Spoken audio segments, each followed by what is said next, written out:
Welcome to the Atman Experience, a 16-week self-study course created by popularvedicscience.com.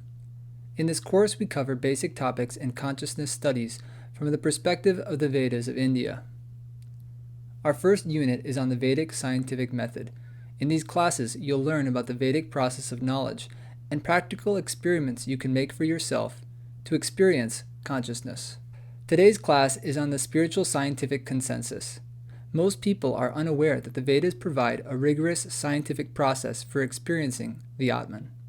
To quote the late Dr. Richard Thompson, Vedic science shares with modern science such features as a theoretical system, necessary and sufficient conditions for the success of experiments, and independent evaluation and confirmation of results by a community of experts. In last week's class, we learned about the three primary sources of knowledge. Of these, the most common way we get information about the world around us is hearing, known in Sanskrit as shabda. Because so much of our knowledge about the world is highly specialized, we rely on experts in different fields to conduct experiments and share the results of their research. However, unless we become educated and do the experiments ourselves, our knowledge is based on trust in the scientific consensus. While this is a reasonable position to be in, it does leave us confused when experts disagree or fail to provide answers. Ultimately, then, our knowledge of the world is determined by who we choose to trust. This is the most basic principle in epistemology, or the science of knowledge. Our worldview is first and foremost based on trust, and on this foundation we build an understanding of human life and the universe we live in. So, who should we trust? There is a Vedic aphorism that says, "A tree should be judged by the type of fruit it yields." Similarly, a philosophy or worldview is only as good as the quality of life one obtains by following it. If the basic purpose of human life is to maximize happiness and reduce suffering for oneself and others, then the best science is that which eliminates suffering altogether while supplying unlimited happiness for anyone who practices it. This is exactly what yoga does.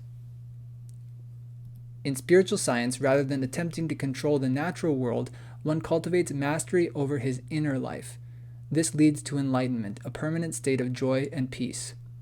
Symptoms of a person who, through yoga practice, is situated in knowledge of the Atman include respect for all beings, including animals, plants, and other humans; indifference to the duality of worldly life, such as extremes of heat and cold, pain and pleasure, insult and praise; and belonging to a respected lineage and spiritual community.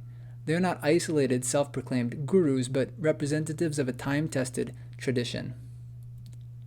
Just as there are many branches, twigs, and leaves on a tree, a genuine authority in the spiritual science is but one individual in the midst of seniors, peers, and juniors who are all connected to the same source.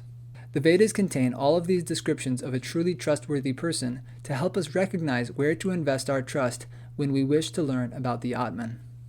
Just as a university professor must obtain a number of professional degrees and possess comprehensive knowledge of his field, a spiritual authority must be well read in the Vedas and have realized their teachings, having applied them practically in his or her own life.